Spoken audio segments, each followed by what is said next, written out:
So the philosopher. I call Sagittarius the philosopher. This is the priest, the keeper of the sacred flame. And there you have Neptune, and Neptune is the higher octave of Venus. It is the cosmic unconditional love, and when it is difficultly aspected, it can also lead to la la land and illusions and drug addiction and getting drunk and all of that. And here you have a big fat square. It's a 90-degree angle, a friction, a conflict angle to Venus. So you are prone to deceive or being deceived in love matters. You may have too high ideals, or the person you get involved with has too high ideals, or is never quite sure, one is so in love and says, okay, let's marry and go to Vegas and blah blah, and then no, and then you end up in heartbreaks, or you break somebody else's heart, or so that's a very difficult aspect. And I'm jumping back and forth now, because that leads us to the 12th house. Here's the 12th house, and the 12th house is quite full.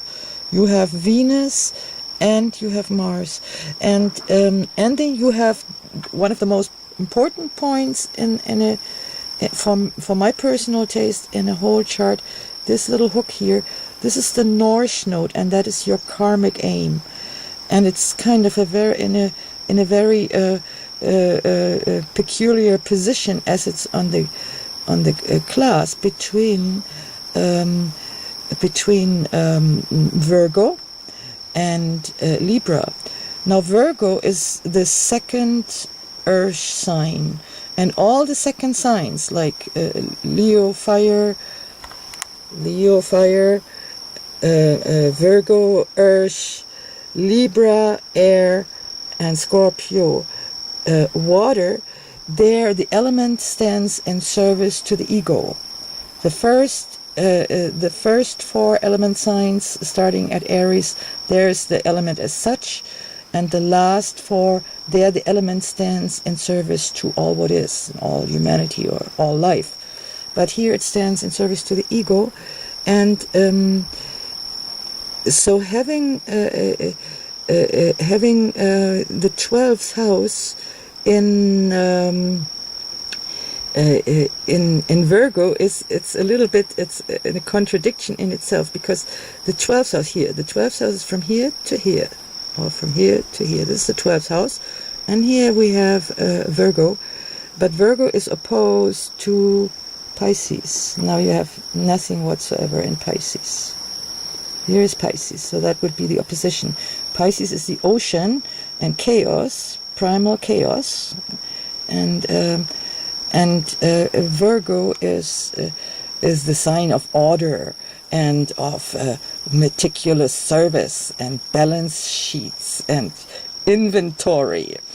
One time I made a trance. I was guided through a trance through all the 12 signs, and when I came to Virgo, I saw a huge cupboard, old-fashioned, with lots of drawers, and every drawer had, tiny drawers, had a label, and on this label was fine handwritten scripture, the Latin name of some kind of herb, and next to that cupboard was a table with a big book, and there everything, every gram, every ounce of whatever herbs, medicinal herbs, were in this huge cupboard, and all these little drawers were registered. All what was going in and what was coming out. So that is my image for Virgo. There is order. And it also makes people very critical, a strong Virgo influence with other people. And now, the problem with this position for your Venus and your Mars is that the 12th house is the house of karma. So, the Venus stands for, like the the female, but not the female as sexual. The female is sexual, and as mother is the moon, but the female as yeah, let's call it the elbow dressing. All this, the beauty that you enjoy with a woman, and the flirtation, and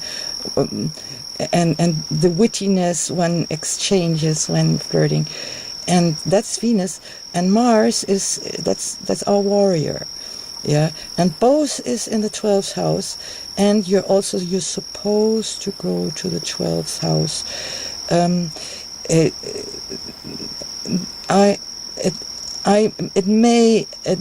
It may be possible that in your later years of life you may become a monk, and you will learn to transform your sexuality altogether.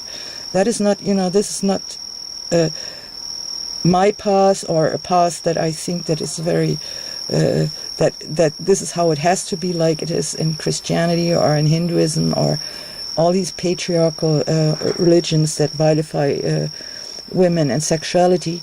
But in your case, it may be, really connecting, rising your kundalini, connecting to the goddess herself, and just stopping to have sex with women altogether, because you're unable to give them the steady love that actually every woman needs. I mean, now women have learned Sex in the City, and that's just like disgusting. How people are using each other, consuming each other. People are consuming each other and throw each other away like empty bottles. And one of these days you're not going to want this anymore, but that's probably a little bit ahead.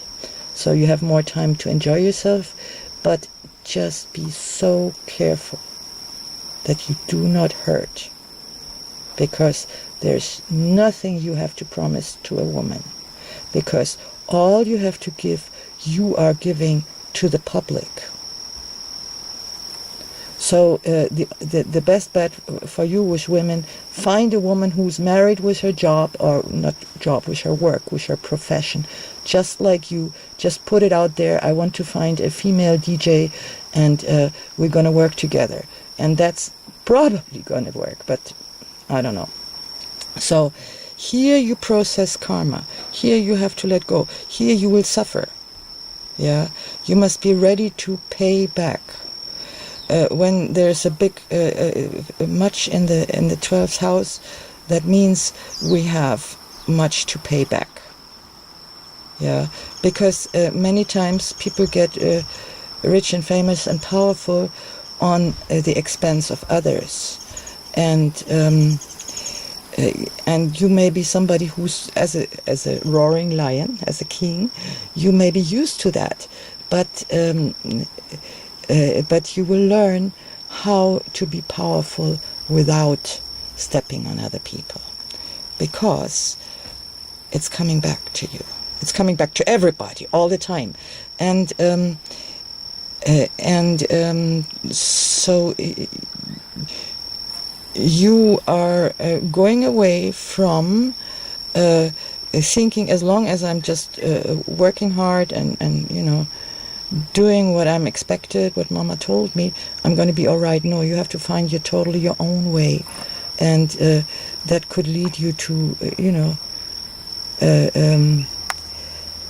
like almost like I live now, like really secluded, like not secluded, a spiritual life, a spiritual secluded life.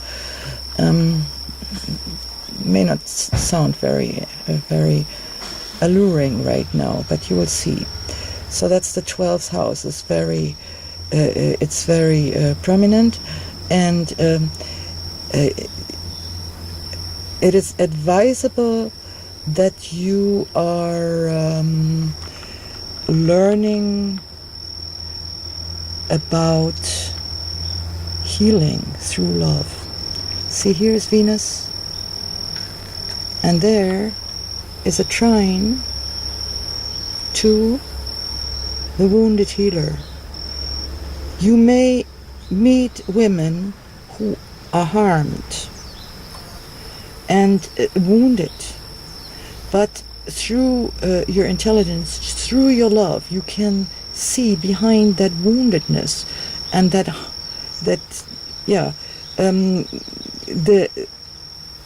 the soul, the immortal soul of that woman, and through that be able to heal her. Yeah, that is possible for you, and that will give you a lot of relief. I've talked about the wounded healer already, and that is so strange because the wounded healer is in Taurus, but in the 8th house, and that again is just the opposite, because the 8th house is equivalent to Scorpio. Scorpio is the place of magic, and Taurus is the place where where it's all about matter and beautiful matter. So this is kind of a contradiction in itself, but that is the very, very big, one of the very big challenges for you.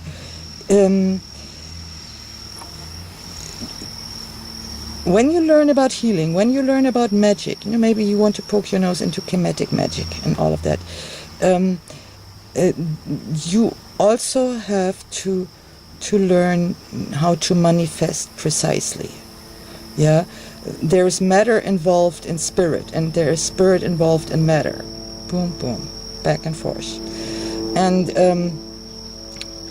so here you have this triangle from Venus to Uranus, and then you have this opposition to the wounded healer, Chiron, and when you feel this opposition within you, you go through love. You for instance, you see a woman who's misbehaving, yeah, like what they're doing now, twerking, and then you look at her and you see that, she's not a bad woman, she's not a whore, also. She's probably a woman who got abused when she was a child. She got broken.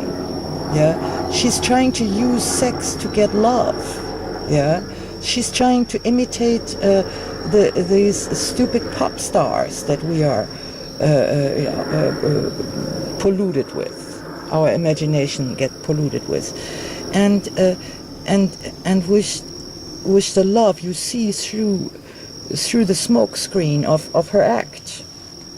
And you see the harmed little girl behind her, and you see what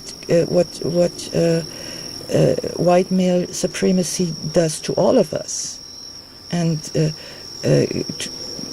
everywhere on the planet, and then your love can heal, and that will and you will give without wanting to receive. That is a part of the 12th house here, and in order to love properly, you will learn more about magic, because magic involves handling sexual energy. When we don't use our sexual energy for sex, we can create with that. Women do that all the time, and men have taken this knowledge from women through blood sacrifice, and have used it in a harmful way very often. Yeah, there is such a superior psychic, magical knowledge in Africa, but boy, what happens when you misuse it, because it's so powerful. Yeah, the reason why I'm so always looking to Africa is because there's such science, there's such knowledge, and if it is understood in the old way that we do not use it against each other, that we do not use it to better ourselves on the expense of another, which today seems almost impossible. But we have to really learn this. And we will. So that is here. And now, as I said here, look, all this quarter here is empty. Yeah. Besides here the moon.